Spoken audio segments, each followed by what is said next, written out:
260 உயிர்களை பலிவாங்கிய ஏர் இந்தியா விமான விபத்திற்கு எஞ்சினிற்கு எரிபொருளை செலுத்தும் சுவிட்ச் அணைக்கப்பட்டதே காரணம் என முதற்கட்ட தகவல் வெளியாகியுள்ளது. கடந்த மாதம் 12ஆம் தேதி நடந்த அகமதாபாத் விமான விபத்து தொடர்பான முதற்கட்ட விசாரணை அறிக்கை தாக்கல் செய்யப்பட்ட நிலையில் அதில் விமானம் புறப்பட்ட சற்று நேரத்தில் 2 எஞ்சின்களுக்கும் எரிபொருள் செலுத்த உதவும் இரு சுவிட்ச்களும் ஒன்றன் பின் ஒன்றாக ஒரு நொடி இடைவெளியில் அணைக்கப்பட்டதாக தெரிவிக்கப்பட்டுள்ளது. மேலும் இது தொடர்பான 2 விமானிகள் பேசிக்கொண்ட உரையாடலும் வெளியாகியுள்ளது. அதே நேரம் பறவை மோதியதற்கான வாய்ப்பு எதுவும் இல்லை என்றும் அறிக்கையில் கூறப்பட்டுள்ளது. கூடுதல் ஆதாரங்கள் விளக்கங்களை சேகரித்த பின் முழுமையான விவரங்கள் வெளியிடப்படும் என்றும் அதுவரை ஏர் இந்தியா மீது எந்தவொரு நடவடிக்கைக்கும் பரிந்துரைக்கப் போவதில்லை என்றும் கூறப்பட்டுள்ளது. ஏர் இந்தியா விமான விபத்திற்கு விமானிகள்தான் காரணம் என்ற தொனியில் வெளியிடப்பட்ட விசாரணை அறிக்கைக்கு இந்திய விமானிகள் சங்கத்தினர் கடும் எதிர்ப்பு தெரிவித்துள்ளனர். இதுகுறித்து வெளியிடப்பட்ட அறிக்கையில் விமானியின் தவறாலேயே விபத்து நடந்திருப்பது போன்ற தொனியில் விசாரணை அறிக்கை ஒருதலைபட்சமாக இருப்பதாக தெரிவிக்கப்பட்டுள்ளது. இந்த விசாரணை அறிக்கையை முற்றிலுமாக நிராகரிப்பதாக தெரிவித்துள்ள இந்திய விமானிகள் சங்கம், விசாரணை குழுவில் அனுபவம் வாய்ந்த வல்லுநர்கள் மற்றும் விமானிகள் யாரும் இல்லை என தெரிவித்துள்ளனர். இதுகுறித்து நியாயமான மற்றும் உண்மை தரவுகளின் அடிப்படையில் விசாரணை நடத்தப்பட வேண்டும் என்று கோரியுள்ள விமானிகள் சங்கத்தினர், விசாரணையில் ஈடுபடுவோர் வெளிப்படைத்தன்மையை உறுதிப்படுத்த வேண்டும் என்று வலியுறுத்தியுள்ளது.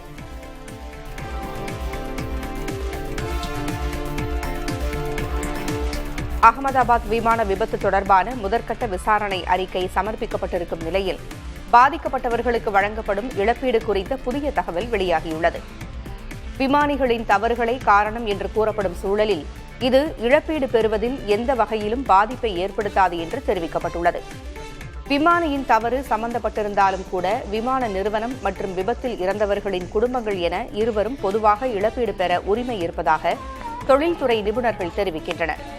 மேலும் இழப்பீட்டுத் தொகை சட்ட நடவடிக்கைகள் அதிகார வரம்பை பொறுத்து மாறுபடும் என்றும் கூறப்படுகிறது. அகமதாபாத் ஏர் இந்தியா விமான விபத்து பற்றி தற்போது எந்த முடிவுக்கும் வர முடியாது என மத்திய விமான போக்குவரத்து துறை இணையமைச்சர் முரளிதர் தெரிவித்துள்ளார். விபத்து குறித்து தொடர் விசாரணை நடைபெற்று வருவதாகவும் விரிவான அறிக்கைக்காக காத்திருப்பதாகவும் அவர் கூறியுள்ளார்.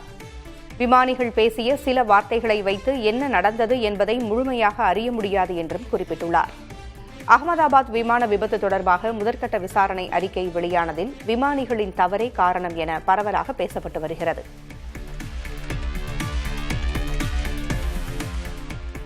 ஷாங்காய் ஒத்துழைப்பு மாநாட்டில் பங்கேற்பதற்காக மத்திய வெளியுறவுத்துறை அமைச்சர் ஜெய்சங்கர் நாளை சீனா செல்கிறார்.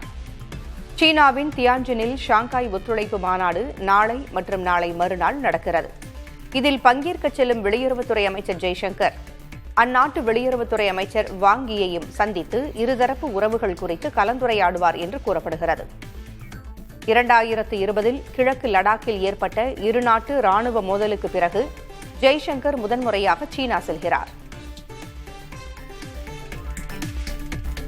இந்தியாவில் நீதித்துறை நடைமுறைகளில் உள்ள குறைபாடுகள் சரி செய்யப்பட வேண்டும் என தலைமை நீதிபதி BR கவாய் கூறியுள்ளார். ஹைதராபாத்தில் பல்கலைக்கழக பட்டமளிப்பு விழா ஒன்றில் பேசிய இந்திய தலைமை நீதிபதி, விசாரணைகளில் உள்ள தாமதங்கள் பல வழக்குகளில் 10 ஆண்டுகளை கடந்து நீள்வதாக கவலை தெரிவித்தார்.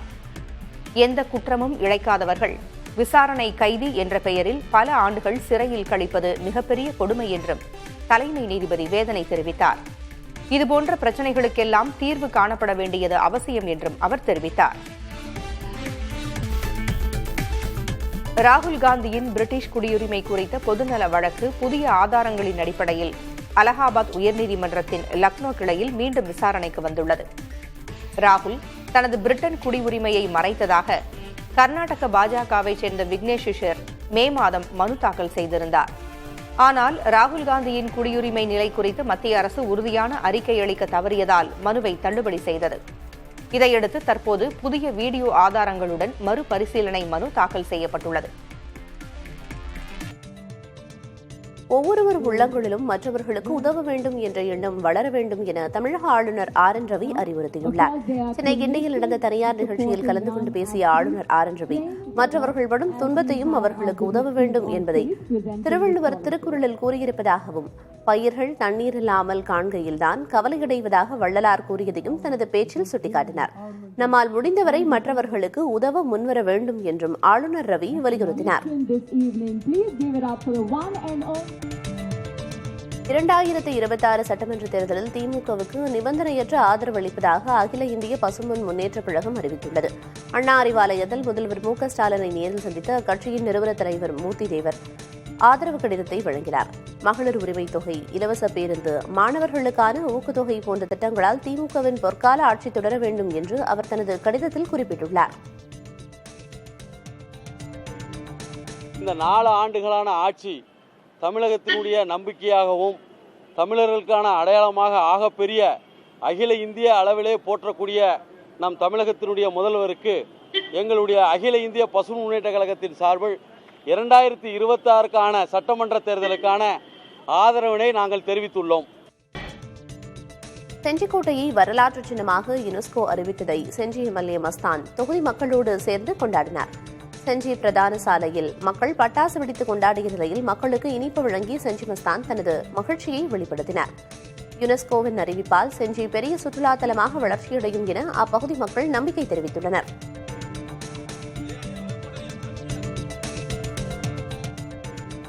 ஈரோடு மாவட்டம் ஆசனூர் அருகே கரும்புகளை சுவைத்தபடி ஒற்றை யானை சாலையின் நடுவே நின்றதால் போக்குவரத்து பாதிக்கப்பட்டது.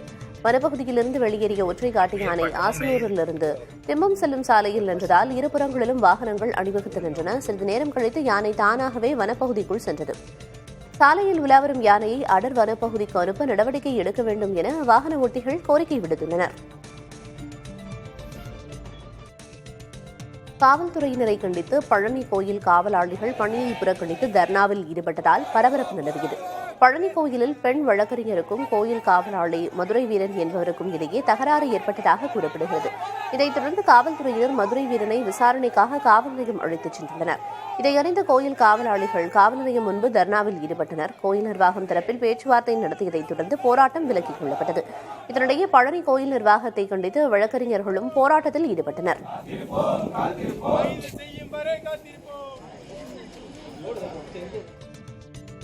திருப்பத்தூர் மாவட்டம் ஆம்பூரை அடுத்த வெண்ணமங்கலத்தில் 6 புதிய கல்குவாரிகள் அமைப்பதற்காக பொதுமக்கள் கருத்து கேட்பு கூட்டம் வாக்குவாதத்தில் முடிவடைந்தது.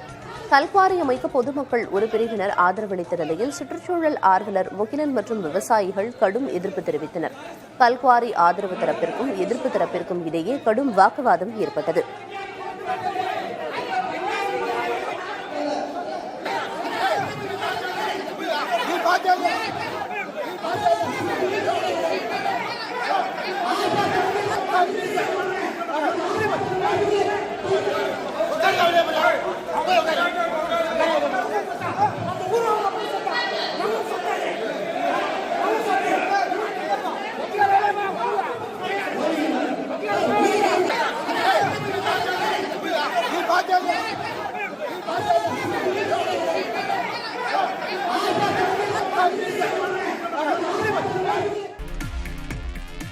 புதுச்சேரியில் புதிய அமைச்சராக பாஜக சட்டமன்ற உறுப்பினர் ஜான்குமார் நியமனம் செய்யப்பட்டுள்ளார். அவருக்கு இலாக்கா ஒதுக்கீடு குறித்து முதல்வர் ரங்கசாமி பாஜக மேலிட பொறுப்பாளர்களோடு ஆலோசனை நடத்தி வருவதாக கூறப்படுகிறது.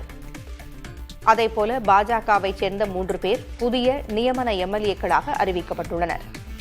அதன்படி பாஜக மூத்த நிர்வாகி செல்வம், முன்னாள் எம்எல்ஏ தீபாய்ந்தான் மற்றும் ராஜசேகர் ஆகியோர் எம்எல்ஏக்களாக நியமனம் செய்யப்பட்டுள்ளனர். வரும் 15ஆம் தேதி சட்டப்பேரவையில் இவர்கள் பதவியேற்பார்கள் என்று தெரிவிக்கப்பட்டுள்ளது. ஏற்கனவே நியமன எம்எல்ஏக்களாக இருந்த பாஜகவின் ராமலிங்கம், வெங்கடேசன், அசோக் பாபு ஆகியோர் ராஜினாமா செய்தது குறிப்பிடத்தக்கது. கன்னடம் தங்கள் தாய்மொழி என்பதால் தக்லைஃப் தடை விவகாரத்தில் கமலுக்கு ஆதரவாக குரல் கொடுக்கவில்லை என்று கன்னட நடிகர் துருவ் சர்ஜா கூறியுள்ளார். தமிழ் மொழியில் இருந்துதான் கன்னடம் பிறந்தது என்று கமல் கூறியது கர்நாடகத்தில் பெரும் சர்ச்சையானது. இதன் காரணமாக தக்லைஃப் படம் கர்நாடக மாநிலத்தில் வெளியாகவில்லை. இந்நிலையில் கேடி தி டெவில் படத்திற்கான டீசர் வெளியீட்டு நிகழ்வில் பேசிய துருவ் சர்ஜா, கன்னட மக்கள் தமிழ் சினிமாவிற்கு எதிரானவர்கள் அல்ல என்றும், தக்லைஃப் தவிர பிற படங்கள் கர்நாடகாவில் வெளியாகிக் கொண்டுதான் இருக்கின்றன என்றும் தெரிவித்தார்.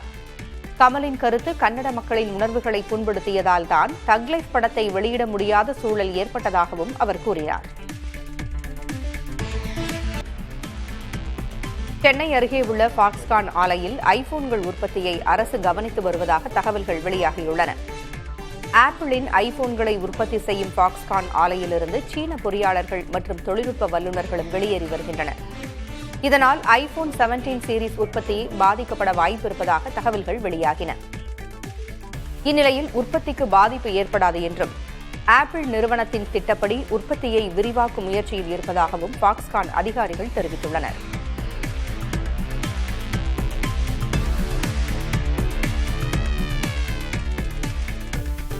ஜம்மு காஷ்மீரில் 30 ஆண்டுகளுக்கு முன்பு பேரழிவை ஏற்படுத்திய வெள்ளப்பெருக்கிற்கு பிறகு முதன்முறையாக உலர் ஏரியில் தாமரை மலர்கள் மலர்ந்துள்ளன.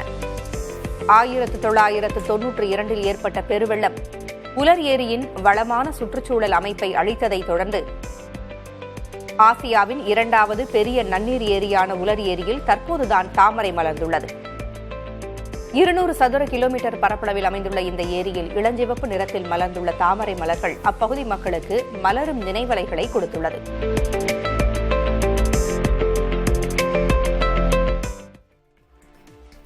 கர்நாடகாவில் பட்டப்பகலில் துப்பாக்கி முனையில் நகைக்கடையில் 3 கிலோ நகை கொள்ளையடிக்கப்பட்டுள்ளது. கல்புர்கியில் உள்ள நகைக்கடையில் புகுந்த 4 கொள்ளையர்கள் உரிமையாளரின் தலையில் துப்பாக்கி வைத்து மிரட்டி லாக்கர்களை திறக்கச் செய்து ஆபரணங்களை கொள்ளையடித்தனர். இதன்பின் உரிமையாளரை கட்டி போட்டுவிட்டு அவர்கள் தப்பிவிட்டனர். கண்காணிப்பு கேமரா காட்சிகளை கொண்டு கொள்ளையர்களை காவலர்கள் தேடி வருகின்றனர். இலங்கையில் சுற்றுலா சென்ற படகு திடீரென்று கடலில் மூழ்கிய நிலையில் அதில் பயணித்த 14 பேர் பத்திரமாக மீட்கப்பட்டனர்.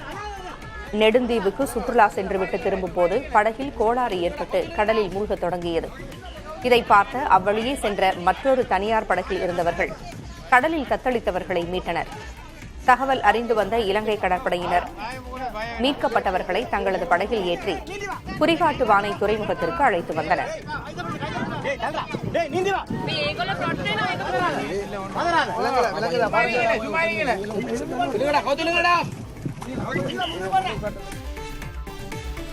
எம்பி ஆனால் 60 முதல் 70 நாட்கள் மட்டும் பாராளுமன்றத்திற்கு வந்தால் போதும் என்று சொன்னார்கள். ஆனால் நான் நினைத்ததை விட வேலை அதிகமாக இருக்கிறது என்று நடிகை கங்கனா ரணாவத் கவலையோடு தெரிவித்துள்ளார்.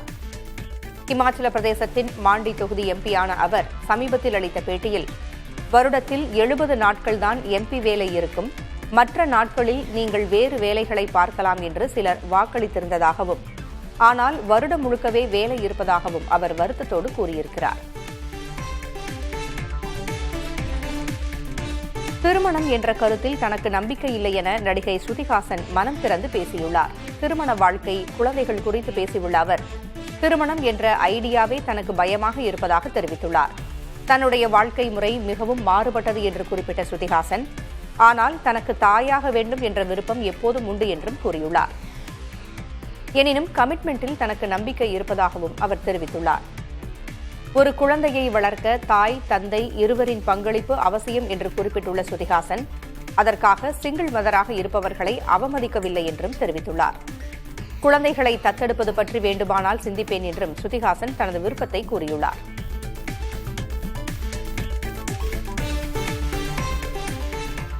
இங்கிலாந்திற்கு எதிரான 3வது டெஸ்ட் போட்டியில் இந்திய அணி 387 ரன்களுக்கு அனைத்து விக்கெட்டுகளை இழந்தது. இதன் மூலம் இரு அணிகளும் சமநிலையில் உள்ளன. இந்தியா இங்கிலாந்து இடையிலான 3வது டெஸ்ட் போட்டி லண்டன் லார்ட்ஸ் மைதானத்தில் நடந்து வருகிறது. இங்கிலாந்து அணி முதல் இன்னிங்ஸில் 387 ரன்கள் எடுத்திருந்த நிலையில் இந்தியா தனது ஆட்டத்தை தொடங்கியது. 3ஆம் நாள் ஆட்டத்தில் சிறப்பாக விளையாடிய KL ராகுல் சதமடித்து அசத்தினார். அதேபோன்று ரிஷப் பந்த், ஜடேஜா ஆகியோர் தங்களது பங்களிப்பை சிறப்பாக கொடுத்திருந்தனர். இறுதியில் இந்திய அணி அனைத்து விக்கெட்டுகளையும் இழந்து 387 ரன்களை எடுத்தது. முதல் இன்னிங்ஸில் இந்தியாவும் இங்கிலாந்தும் தலா 387 ரன்கள் எடுத்ததால் இரு அணிகளும் சமநிலையில் உள்ளன. இங்கிலாந்து அணி 2வது இன்னிங்ஸை தொடங்கிய நிலையில் 3ஆம் நாள் ஆட்ட நேர முடிவில் விக்கெட் இழப்பின்றி அந்த அணி 2 ரன்களை எடுத்துள்ளது. ஆட்டத்தில் இன்னும் 2 நாட்கள் மட்டுமே எஞ்சியிருக்கும் நிலையில் 3வது டெஸ்ட் போட்டி சூடுபிடிக்க தொடங்கியுள்ளது. பள்ளி வகுப்பறைகளில் பாவடிவில் மேஜைகளை அமைத்து மாணவர்களை அமர வைக்க பள்ளிக்கல்வித்துறை உத்தரவு பிறப்பித்திருக்கிறது. இந்த வடிவத்தில் அமர்வதால் மாணவர்கள் எளிதில் கலந்துரையாடலாம் என்றும் ஆசிரியர்களின் நேரடி பார்வையில் மாணவர்கள் அனைவரும் இருப்பார்கள் என்றும் தெரிவிக்கப்பட்டுள்ளது. இதுகுறித்து பள்ளிக்கல்வித்துறை இயக்குநர் வெளியிட்ட அறிக்கையில் இந்த முறையால் மாணவர்கள் யாரும் தனித்து விடப்பட மாட்டார்கள் என்றும் அனைவருக்கும் சமமான வாய்ப்பு கிடைக்க வழிவகுக்கும் என்றும் தெரிவிக்கப்பட்டுள்ளது. கரும்பலகையை மாணவர்கள் அனைவரும் தெளிவாக காண்பது, மாணவர்கள் எளிதில் சென்று வருவது ஆகியவற்றை உறுதிப்படுத்த வேண்டும் என அறிவுறுத்தப்பட்டுள்ளது. இதுகுறித்து பள்ளிகளின் தலைமை ஆசிரியர்களுக்கு அனைத்து மாவட்ட தலைமை கல்வி அதிகாரிகளும் அறிவுறுத்தல்களை வழங்க வேண்டும் என தெரிவிக்கப்பட்டுள்ளது. மகாராஷ்டிராவில் கடுமையான வரி உயர்வை கண்டித்து நாளை வேலை நிறுத்தம் செய்யப்போவதாக இந்திய ஹோட்டல் மற்றும் உணவகங்கள் சங்கத்தினர் அறிவித்துள்ளனர். மாநிலம் முழுவதும் அனைத்து மதுக்கூடங்களையும் நாள் முழுவதும் மூடுவதாக அறிவித்துள்ளனர். அம்மாநிலத்தில் மதுபானங்கள் மீதான மதிப்பு கூட்டு வரி இரட்டிப்பாக்கப்பட்டது. உரிம கட்டணம் 15 விழுக்காடும் கலால் வரி 60 விழுக்காடும் உயர்த்தப்பட்டன. இந்த வரி உயர்வுகள் சிறு மற்றும் நடுத்தர வர்த்தகர்களுக்கு பெரும் நிதிச்சுமையை ஏற்படுத்தியுள்ளது.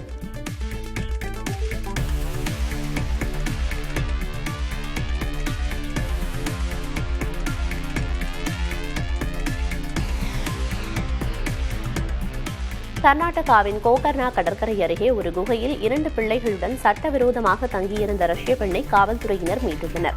40 வயதான நீனா குட்டினா என்ற அவரது வணிக விசா காலம் 2017ஆம் ஆண்டே நிறைவடைந்துவிட்டது விசாரணையில் தெரியவந்தது. இதன் காரணமாக 2 மகள்களோடு கோவா வழியே கோகர்னா வந்த அவர் குகையில் வசித்து வந்துள்ளார்.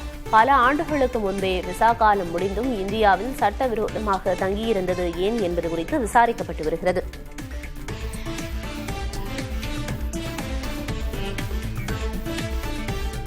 இத்தாலிய எகிப்து நடனக் கலைஞர் சோஹிலா தாரக் ஹசன் ஹக்காக் தன் நடன வீடியோக்களில் ஆண்களை மயக்கும் வகையில் நடன அசைவுகளை செய்ததாக எகிப்து கெய்ரோ விமான நிலையத்தில் கைது செய்யப்பட்டார். சோஹிலா தாரக் ஹசன் இன்ஸ்டாகிராமில் லிண்டா மார்டினோ என்ற பெயரில் அறியப்படுபவர். 22 லட்சம் பின்தொடர்பவர்களை கொண்ட இவர் மோசமான ஆடைகள் அணிந்து ஆண்களை தூண்டும் நடனங்களை ஆடியதாக குற்றம் சாட்டப்பட்டு கடந்த மாதம் எகிப்து சிறையில் அடைக்கப்பட்டார். இவரை விடுதலை செய்யும்படி இத்தாலிய தூதரகம் எகிப்துக்கு கோரிக்கை வைத்தது. எகிப்து அரசின் கடுமையான ஒழுக்க விதிகளை சர்வதேச மனித உரிமை அமைப்புகள் விமர்சித்து வருகின்றன.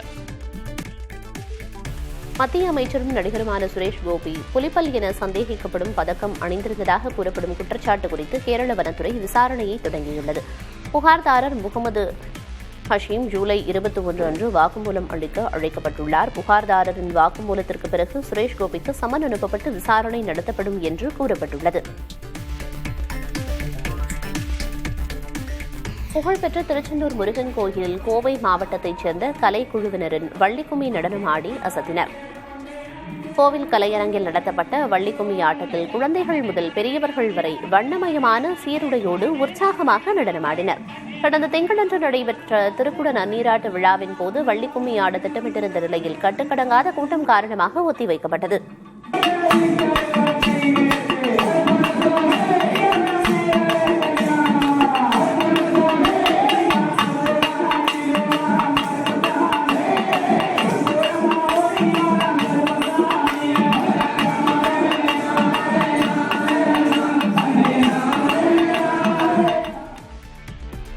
ராமநாதபுரம் மாவட்டம் பாம்பன் செங்குத்து தூக்கு பாலத்தை கீழே இறக்குவதில் தொழில்நுட்ப கோளாறு ஏற்பட்டது. பாம்பனில் தூக்கு பாலங்கள் திறக்கப்பட்டு 2 கப்பல்கள் உள்ளூர் மீன்பிடி படகுகள் அடுத்தடுத்து கடந்து சென்றன. கப்பல்கள் சென்ற பின் தொழில்நுட்ப கோளாறு ஏற்பட்டதில் புதிய செங்குத்து தூக்கு பாலத்தை கீழே இறக்க முடியவில்லை.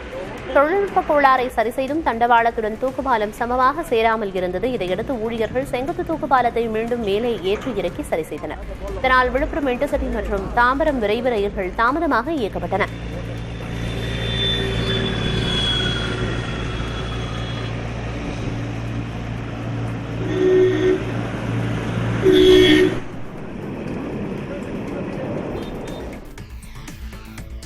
வேலூர் அரசு சட்டக்கல்லூரி மாணவர்கள் தங்களை காவல் ஆய்வாளர் தாக்கியதாக எஸ்பி அலுவலகத்தில் புகார் அளித்துள்ளனர். நண்பரை வழியனுப்புவதற்காக பேருந்து நிலையத்துக்கு வந்த தங்களை வேலூர் வடக்கு காவல் நிலைய ஆய்வாளர் சீனிவாசன் தரக்குறைவாக பேசியதோடு தாக்கியதாக குற்றம் சாட்டினர். மாணவர்களும் காவல் ஆய்வாளரும் வாக்குவாதம் செய்யும் காட்சிகளையும் அவர்கள் சமர்ப்பித்தனர். இதுகுறித்து ஆய்வாளரிடம் கேட்டபோது கூட்டமாக நின்று கூச்சலிட்டதால் ஓரம் போக சொன்னதாகவும் புகாரில் உண்மையில்லை என்றும் கூறினார்.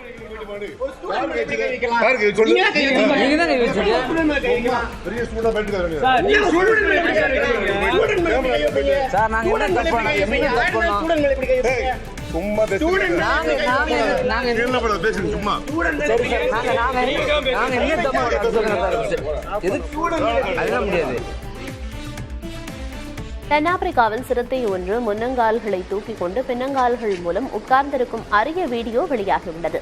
தென்னாப்பிரிக்காவில் உள்ள க்ரூகர் தேசிய பூங்காவில் மாரி டட்டன் என்ற புகைப்பட நிபுணரின் கேமராவில் இக்காட்சி பதிவாகியுள்ளது.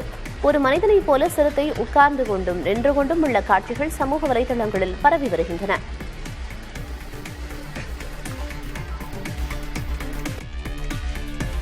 விக்கிரவாண்டி அருகே மது போதையில் மனைவி, தாய் உள்ளிட்ட 3 ஏர்கன் மூலம் சுட்ட நபரை கிராம மக்கள் மரத்தில் கட்டி வைத்து அடித்து காவல் நிலையத்தில் ஒப்படைத்தனர். விழுப்புரம் மாவட்டம் வாக்கூர் கிராமத்தைச் சேர்ந்த தென்னரசு அதிகாலையிலேயே மது குடித்துவிட்டு வீட்டிற்கு சென்று தாய் மற்றும் மனைவியோடு சண்டையிட்டிருக்கிறார். ஒரு கட்டத்தில் ஆத்திரமடைந்த தென்னரசு ஆன்லைனில் வாங்கி வைத்திருந்த ஏர்கன்னால் தாய் மற்றும் மனைவியை சுட்டுள்ளார். அவரை தடுக்க வந்த சித்தப்பாவின் மகனான கார்த்தி என்பவரையும் தென்னரசு துப்பாக்கியால் சுட்டுள்ளார்.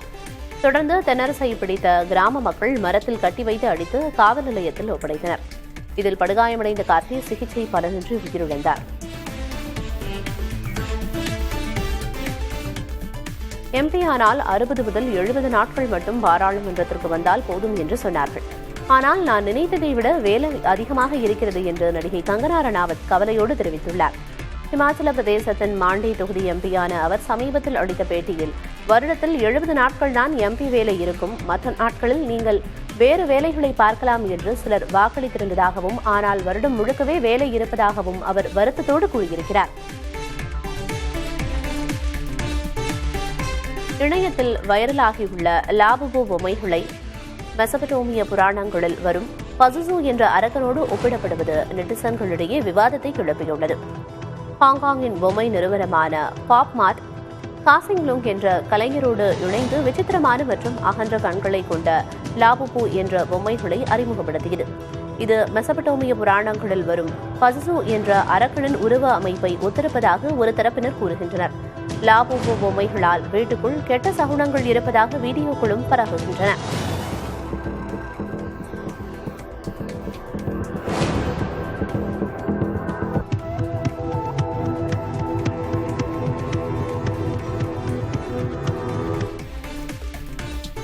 நடிகை சோஹா அலிகான் வெற்றிகரமான திருமண வாழ்க்கை குறித்து தனது தாயும் பழம்பெரும் பாலிவுட் நடிகையுமான ஷர்மிளா தாக்கூர் கூறிய அறிவுரைகளை பகிர்ந்துள்ளார். 60 ஆண்டுகளுக்கும் மேல் ஹிந்தி மற்றும் மராத்தி திரைப்படங்களில் நடித்து வருபவர் ஷர்மிளா தாக்கூர் கிரிக்கெட் வீரர் மன்சூர் அலிகான் பட்டோடியை மனம் முடித்த பிறகும் நடிப்பை கைவிடவில்லை. இவர் பெண்களின் உணர்வுகளை புரிந்து கொண்டு ஆண்கள் செயல்பட வேண்டும், ஆண்களின் ஈகோவை தூண்டும் விதமாக பெண்கள் நடந்து கொள்ளக்கூடாது என்று மகளும் நடிகையுமான சோஹா அலிகானுக்கு அட்வைஸ் செய்துள்ளார். நடிகர் ரஜினிகாந்தின் திரையுலக பயணத்தின் பொன்விழா ஆண்டு நிறைவையொட்டி ரஜினிகாந்த் பூமி ப்ராஜெக்ட் என்ற பெயரில் மரங்கள் நடப்பட இருப்பதாக அவரது மனைவி லதா ரஜினிகாந்த் தெரிவித்துள்ளார். ரஜினிகாந்த் நடத்தி வரும் பாரத சேவா என்ற அமைப்பின் ஆலோசனைக் கூட்டம் சென்னை ஆழ்வார்பேட்டையில் நடைபெற்றது. இதில் பேசிய லதா ரஜினிகாந்த் நாடு முழுவதும் குழந்தைகள் பாதுகாப்புக்கு முக்கியத்துவம் அளிக்க வேண்டும் என வலியுறுத்தினார். பள்ளி குழந்தைகள் வாங்கி சாப்பிடும் தின்பண்டங்களில் போதைப் பொருட்கள் கலந்திருக்கிறதா என்ற அச்சம் இருப்பதாகவும் அவர் குறிப்பிட்டார். நம்ம நினைக்காத இடங்கள்ல எல்லாம் இருக்கு. ஸ்கூல் ஜோன்ல இருக்கு, தெருக்கள்ல இருக்கு, பங்கு கடைகள்ல இருக்கு. ஸோ இது நீங்க கண்காணிக்கிறது ரொம்ப கடினமான விஷயம். இருந்தாலும் ஜனங்க பொதுமக்களோட சப்போர்ட்டோட நம்ம கம்யூனிட்டி ஒன்னா சேர்ந்ததுன்னா இதை கண்டிப்பா எங்கேயோ ஓரளவு நம்ம ஒரு விஜிலன்ஸ் வச்சுக்க முடியும். டெல்லியில் இருந்து மத்திய உள்துறை அமைச்சர் அமித்ஷா தமிழகத்திற்கு வர விமானம் ஏறினாலே திமுகவிற்கு நடுக்கம் ஏற்படுவதாக பாஜக மாநில தலைவர் நயினார் நாகேந்திரன் தெரிவித்துள்ளார். மதுரை மாநகராட்சியில் நடைபெற்ற 200 கோடி ரூபாய் வரி முறைகேட்டை கண்டித்து பாஜக சார்பில் மதுரை புதூர் பேருந்து நிலைய பகுதியில் ஆர்ப்பாட்டம் நடைபெற்றது. இதில் பேசிய மாநில தலைவர் நயினார் நாகேந்திரன் தோல்வி பயம் வந்துவிட்டதால் திமுகவினர் வீடு வீடாக செல்வதாக கூறினார்.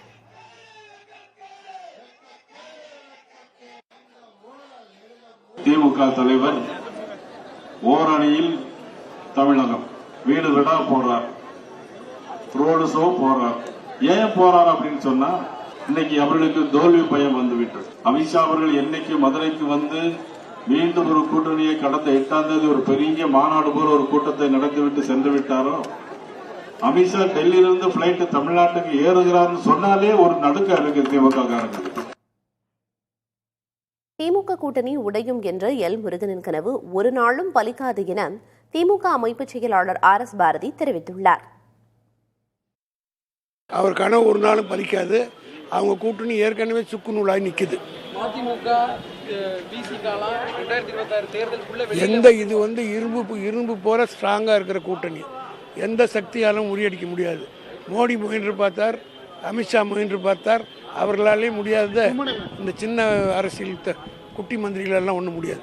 எலெக்ஷன் வரும்போது தான் தெரியும். இப்போ ஒன்றும் எலெக்ஷன் வரும்போது அவங்க கட்சி இருக்கவே இருக்காது. அந்த கூட்டணியே உடஞ்சி சுக்கு நூலாக போகுது.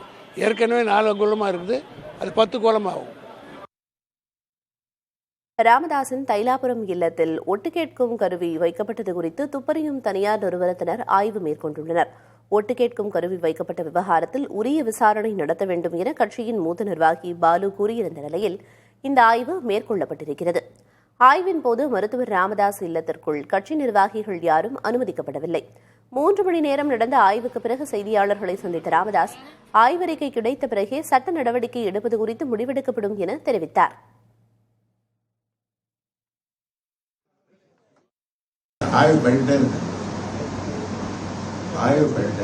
ஐயா, தங்களுக்கு யாருமே சந்தேகம் இருக்காங்க இந்த விவகாரத்துல யாரு மேல உங்களுக்கு சந்தேகம் இருக்கிறீங்களா? சந்தேகம் இருக்குது, சந்தேகம் இல்லை, ரெண்டும் இருக்குது. அது அவங்க ஆய்வு பண்ணி முடிச்ச பிறகுதான் தெரியும்.